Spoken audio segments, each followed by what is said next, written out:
Hey guys, welcome back to Fantasy Hub. Today's story is one of my favorites. It all started with Daphne, my best friend since college, who has this annoying habit of being right about everything. She'd been nagging me for weeks about this first aid class at the community center. You need to get out more, she'd say, hands on her hips in that way that meant she wasn't taking no for an answer. When's the last time you did something for yourself?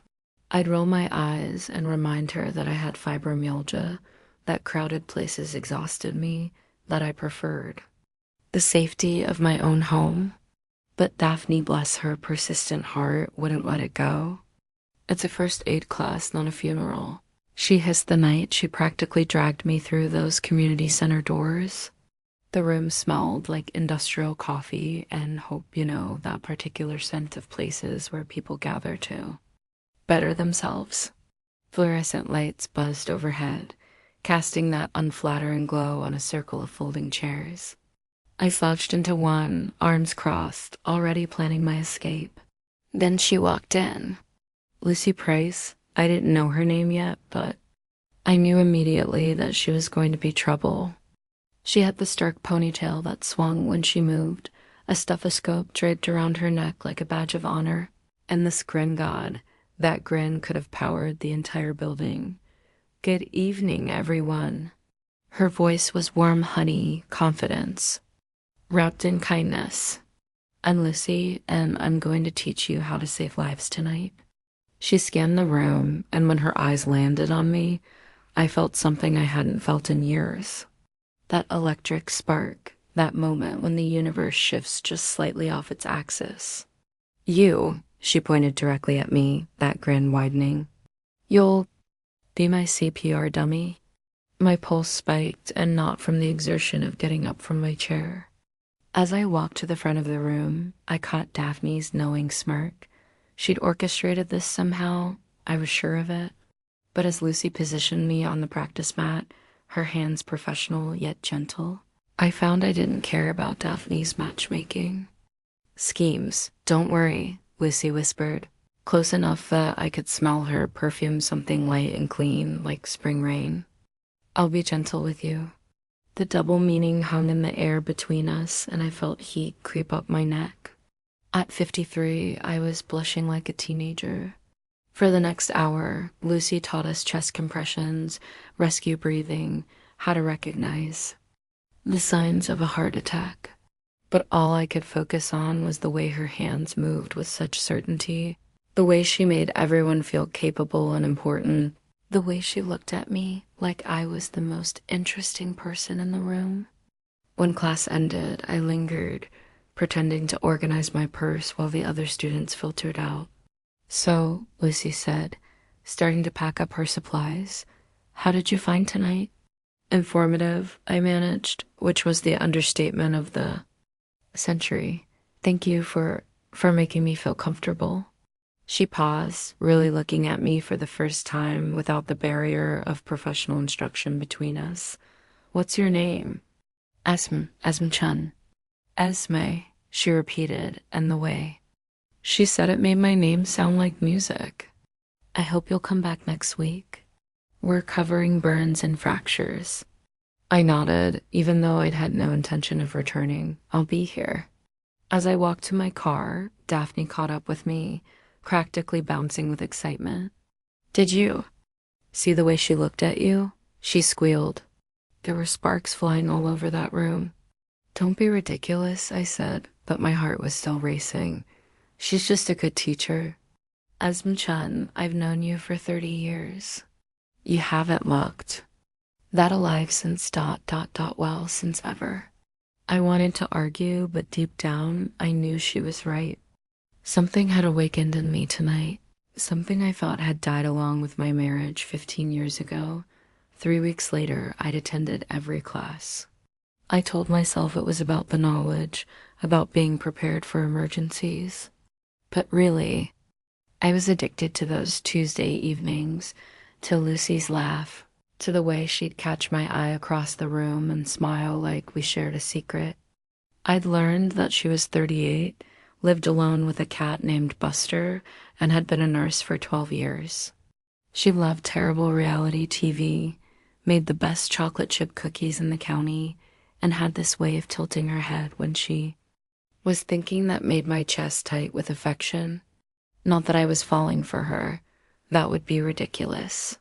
I was a middle-aged woman with a chronic illness and a mortgage. She was vibrant and young and could have anyone she wanted. The fire started at 3 a.m. on a Thursday in October. I woke to the acrid smell of smoke and that awful crackling sound that meant trouble. My smoke detector was shrieking, and when I stumbled out of bed, I could see orange light flickering under my bedroom door. The hallway was already filling with smoke. I grabbed my medication bag priorities when you have fibromyalgia and crawled toward the front door. The heat was overwhelming, and I could feel my lungs seizing up, my body going into that familiar shutdown mode that happened when I was overwhelmed. I made it outside just as the ceiling in my living room collapsed. With a thunderous crash, I stood on my front lawn in my pajamas, watching my life go up in flames, coughing so hard I thought I might pass out. Then I heard my name. Esma. God, Esma. Lucy was running across the lawn in her own pajamas pink with little cats on them. I noticed, even in my panic, her hair wild, her face pale with fear. Are you hurt? Did you breathe in much smoke? Her hands were already on me, professional even in her panic, checking my pulse, looking into my eyes with the pen light she'd apparently grabbed from her house. I'm okay, I croaked, though I wasn't sure that was true. She wrapped a blanket around my shoulders. Where had she gotten a blanket? And pulled me against her side. Breathe with me, she said, her voice steady and calm. In through your nose, out through your mouth. Just like I taught you. And for the first time in years, surrounded by the chaos of fire trucks and neighbors and the wreckage of my life, I could breathe. You live 3 doors down, I said, suddenly realizing I do. She was smoothing my hair back from my face, her touch gentle. I heard the sirens and came running. When I saw it was your house, ... pull quotes, she trailed off, shaking her head. You came. Running, I repeated, something warm blooming in my chest that had nothing to do with the fire. Of course I did. We stood there in the pre-dawn darkness, her arms around me, watching the fire department work. The flames were mostly out now, but my house was gutted. Everything I owned, gone. You'll stay with me tonight, Lucy said, and it wasn't a question. I couldn't impose, Esme. She turned me to face her, her hands on my shoulders. You're not imposing. You're letting me help someone I care about. Someone I care about. The words echoed in my head as she led me to her house, as she made me tea and found me clothes to wear, as she tucked me into her guest bed like I was something precious. Just until you're back on your feet. Lucy had said about me staying with her temporary, but temporary stretched into days, then weeks, then months. My insurance company was fighting the claim, and contractors were backed up for months. Lucy never complained, never made me feel like a burden. Instead, she made room for me in her life with an ease that should have been impossible. She cleared out half her closet without me asking. She stocked her medicine cabinet with my prescriptions. She learned to make the exact kind of tea I liked when my fibromyalgia was flaring. You don't have to do all this, I told her one evening, as she rubbed my shoulders after a particularly bad day. I want to, she said simply. Besides, I like having you here.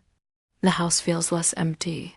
We fell into a routine that felt dangerously like domesticity.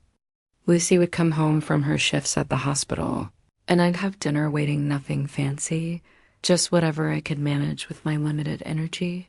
We'd eat together, talking about her day, about books we'd read, about everything and nothing. The evenings were my favorite. We'd curl up on her couch with a bottle of wine or a cup of tea, watching terrible reality TV or old movies. Lucy would commentate on the medical accuracy of hospital dramas, making me laugh until my sides hurt. That's not how defibrillators work, she'd mutter at the screen. You can't just shock someone back to life from a flatline. You're ruining the magic, I'd tease, and she'd grin at me with that smile that made my heart skip beats. It was during one of these evenings that I realized I was in trouble. Deep, complicated, no going back trouble. Lucy was laughing at something ridiculous happening on the screen, her head thrown back, completely unself-conscious. Her hair had fallen out of its ponytail, and there was a small scar on her chin that I'd never noticed before. She was beautiful, yes, but more than that, she was alive in a way that made me want to be alive too. What? She asked, catching me staring. Nothing, I said quickly. Just ... thank you. For everything. Something shifted and her expression became more serious. Esme, I need to tell you something. My heart started racing. Was she going to ask me to leave? Had I overstayed my welcome? The first night you came to class, she said slowly, I noticed you immediately. You looked so reluctant to be there, but also curious. Like you were hoping for something, but didn't want to admit it. I admitted. I kept hoping you'd come back. Not just for the class, but I wanted to get to know you. Lucy, I know this is complicated. I know there's an age difference, and I know you're dealing with your health issues, and I know I'm supposed to be the caregiver here, but I kissed her. It wasn't planned. It wasn't smooth. I just leaned over and pressed my lips to hers, cutting off her worried rambling with the only response that mattered. She went still for a moment, and I thought I'd made a terrible mistake. Then her hands came up to cup my face, and she kissed me back with a hunger that made my entire body sing.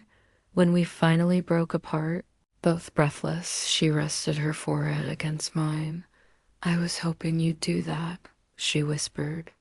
Were you? I've been thinking about it for weeks. I laughed, giddy with relief and desire. Only weeks? I've been thinking about it since that first night. Then we've been wasting a lot of time. She was right. We had been... What followed was the most intense, passionate, tender relationship of my life. Lucy approached loving me with the same focus and dedication she brought to everything else completely, and without reservation. She learned my body like she'd learned anatomy with patience and fascination. She knew exactly where to touch me when my fibromyalgia was acting up, how to make me feel desired instead of damaged. She made me remember that I was a woman, not just a patient. You're so beautiful, she'd whisper against my skin, and I'd almost believe her. I'm old, I protest. I'm broken. You're experienced, she'd correct. You're seasoned. You're perfect. The sex was revelatory. I'd forgotten how it felt to be wanted, to be treasured. Lucy worshipped my body with a devotion that made me cry sometimes, overwhelmed by the intensity of being truly seen. But it wasn't just physical. We talked for hours, sharing our fears and dreams and the small, mundane details that make up a life. I told her about my ex-husband, who'd left when my illness became too much of an inconvenience. She told me about her ex-girlfriend, who'd wanted her to be less dedicated to her job. I've always been too much, Lucy said one night, tracing patterns on my chest as we lay in bed. Too intense, too caring, too invested in my work. You're not too much for me, I said, and meant it. You're exactly right. We were happy in a way that felt almost dangerous, like we were tempting fate. And as it turned out, we were. The first sign of trouble came in the form of a phone call. Lucy had been at work, and I was at home, and her phone rang. This is Janet from the hospital administration, the voice said when I answered. I need to speak with Lucy immediately. She's working her shift. Can I take a message? There was a pause. Who is this? I'm a friend. I'm staying with her temporarily. Another pause, longer this time. I see. Please have her call me. As soon as possible. It's urgent. The second sign came that evening when Lucy walked through the door looking like she'd seen a ghost. We need to talk, she said, and my blood turned to ice. She sat down heavily on the couch, still in her scrubs, and I could see her hands shaking. Someone reported us, she said without preamble, to the nursing board. They're saying I'm in an inappropriate relationship with a former patient. Former patient? I was never your patient. You were a student in my first aid class. Apparently, that's enough to constitute a professional relationship. I felt the world tilting underneath. What does that mean? It means they're launching an investigation. It means my job is at risk. It means... She buried her face in her hands. It means they're saying I manipulated you, that I took advantage of your vulnerability after the fire. That's ridiculous. I was on my feet, pacing. You didn't manipulate me. If anything, I pursued you. It doesn't matter what really happened. It matters what it looks like. The investigation was swift and brutal. The local newspaper picked up the story, small town nurse in inappropriate relationship with elderly patient, and suddenly we were the subject of gossip and speculation. Elderly patient. At 53, as if I was some helpless old woman who couldn't make her own decisions. Lucy was placed on administrative leave while the board conducted their investigation. She tried to hide how devastated she was, but I could see it in the way she moved through the house like a ghost, in the way she'd stare at her nursing credentials hanging on the wall. I became a nurse to help people, she said one night, tears streaming down her face. It's all I've ever wanted to do, and now ... This will blow over, I said, though I wasn't sure I believed it. They'll see that there was nothing inappropriate about our relationship. But there was, wasn't there? She looked at me with anguish. I was supposed to be helping you, and instead I fell in love with you.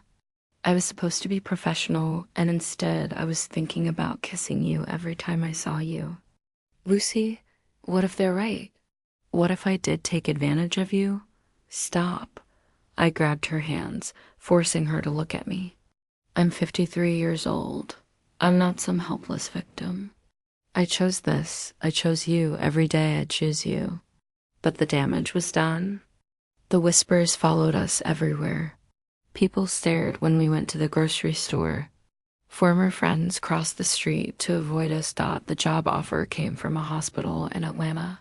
Lucy's former supervisor, who'd moved there the previous year, had heard about the situation and wanted to help. It's a good position, Lucy said, staring at the offer letter. Better pay, better benefits. And it's far enough away that ... that no one will know about us. That's not what I meant. But it was exactly what she meant, and we both knew it. You should take it, I said, even though the words felt like they were tearing my throat. You deserve better than this small-minded town. I can't leave you. You can't stay. Not like this. Look at what it's doing to you. She was losing weight, barely sleeping. The stress was eating her alive, and I couldn't stand to watch it anymore. It's just temporary, she said, but her voice lacked conviction. Just until this blows over. Of course, I agreed, though we both knew that some things, once broken, can't be fixed. The night before she left, we made love with a desperation that left us both in tears.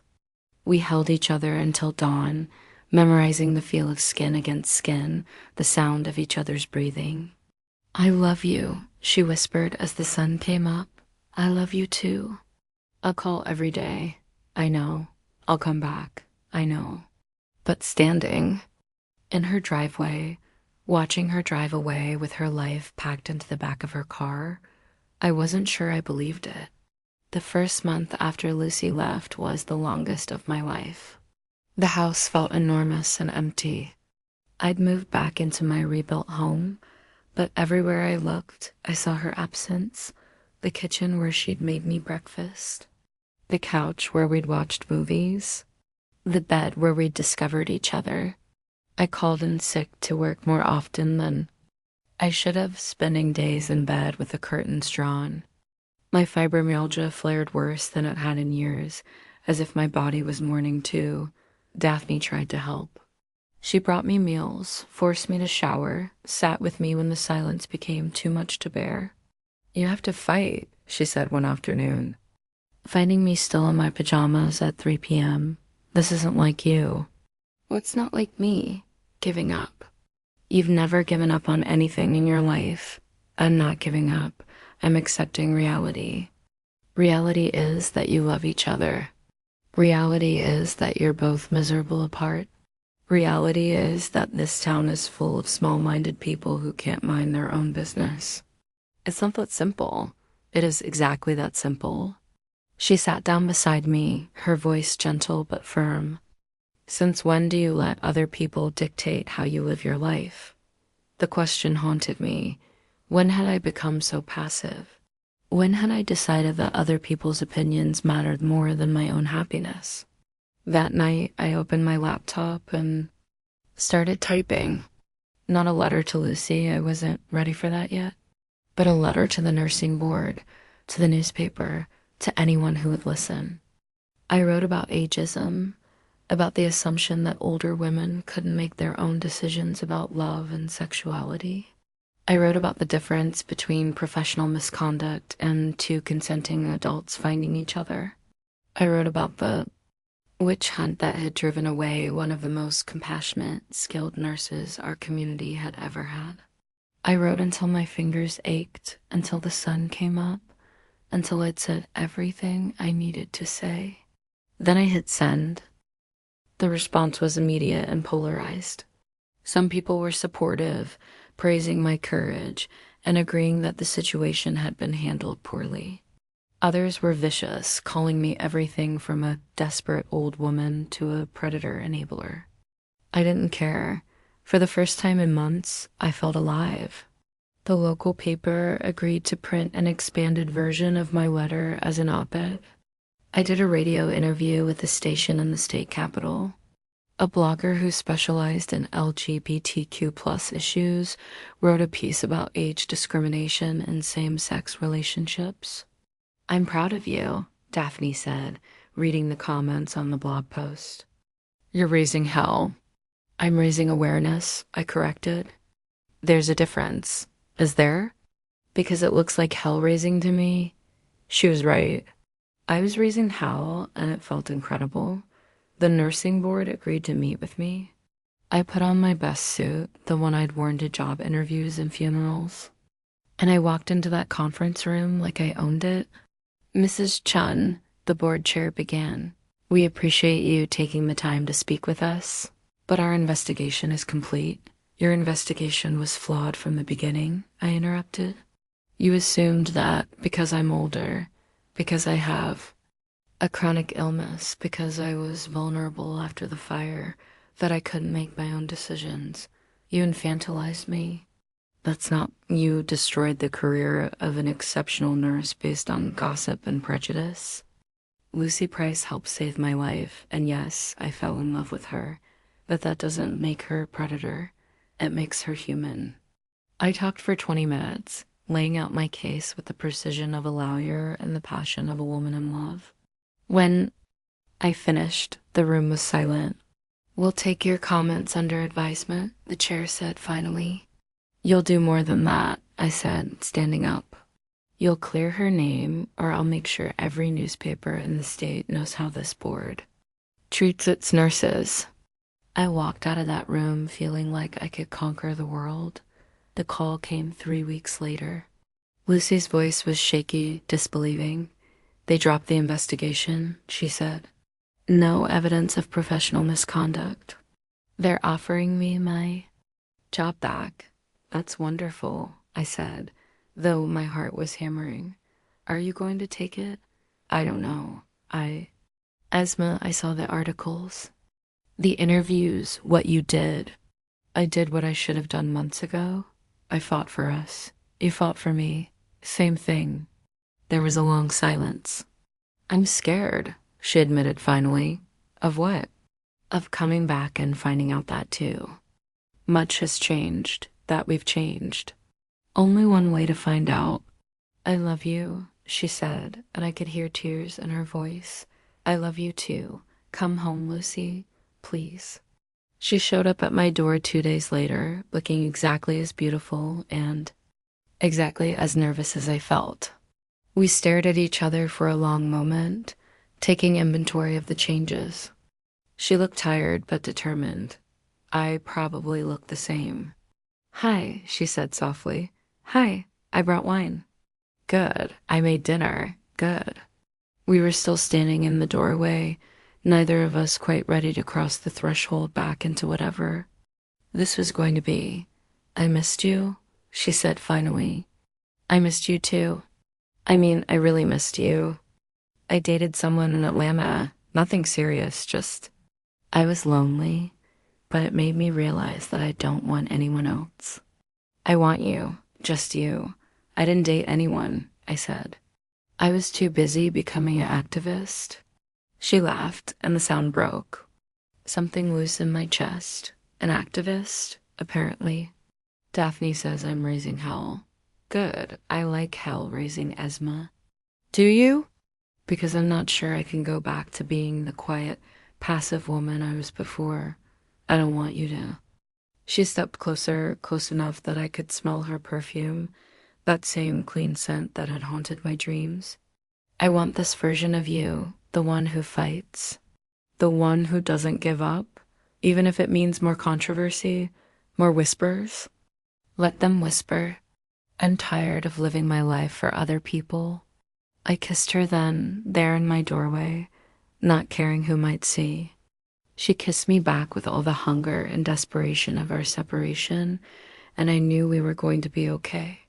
Lucy took the job back, but on her own terms. She negotiated for better pay, better hours, and a formal policy protecting healthcare. Workers from harassment based on their personal relationships. I'm not going to hide anymore, she told her supervisor. I'm in a relationship with a woman I love, and if that's a problem for anyone, they can take it up with the union. The town talked, of course, but something had shifted. My very public defense of our relationship had changed the conversation. Instead of whispers about inappropriate conduct, people were talking about love, about prejudice, about the right to choose your own path. Not everyone was convinced. We still got stares, still heard the occasional nasty comment, but we also got support from unexpected places.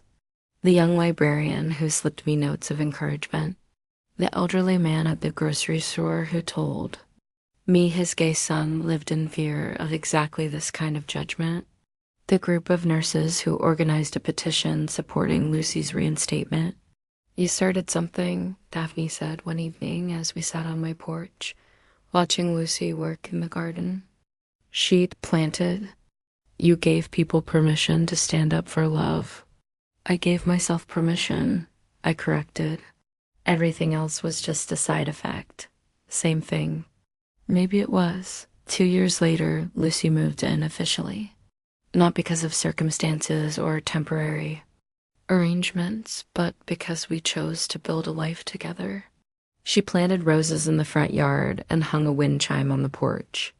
Her name went on the mailbox, and suddenly the house felt complete. We had a housewarming party, inviting everyone who'd supported us through the difficult times. Daphne gave a toast that made everyone cry. Lucy's colleagues from the hospital came, along with some of my former students from the first aid class. To Esm and Lucy, Daphne said, raising her glass, who proved that love doesn't have an expiration date and that the best stories are the ones we write for ourselves. Later, after everyone had gone home, Lucy and I sat on the porch swing, watching the sun set over our small town. Do you ever regret it? She asked, her head on my shoulder. All the drama, all the fighting. Never, I said without hesitation. Do you? Only that it took us so long to stop caring what other people think. We got there eventually. We did. A group of teenagers walked by, probably heading to some party or gathering. They glanced at us curiously, two women of different ages, sitting close together, obviously in love, but kept walking without comment. Progress, Lucy said softly, one day at a time. She turned to look at me, her eyes warm in the fading light. I love you, Esmond. I love you too, Lucy Price. What do you want to do tomorrow? Whatever we want, I said. That's the beauty of it. We get to choose, and we did. Every day we chose each other. Every day we chose love. Every day we chose to write our own story, regardless of what anyone else thought about it. The town still whispered sometimes, but as Lucy kissed me goodnight on our front porch, under the stars and the roses and the wind chime that sang in the evening breeze, I realized I didn't care what they said. Let them talk. We had better things to do.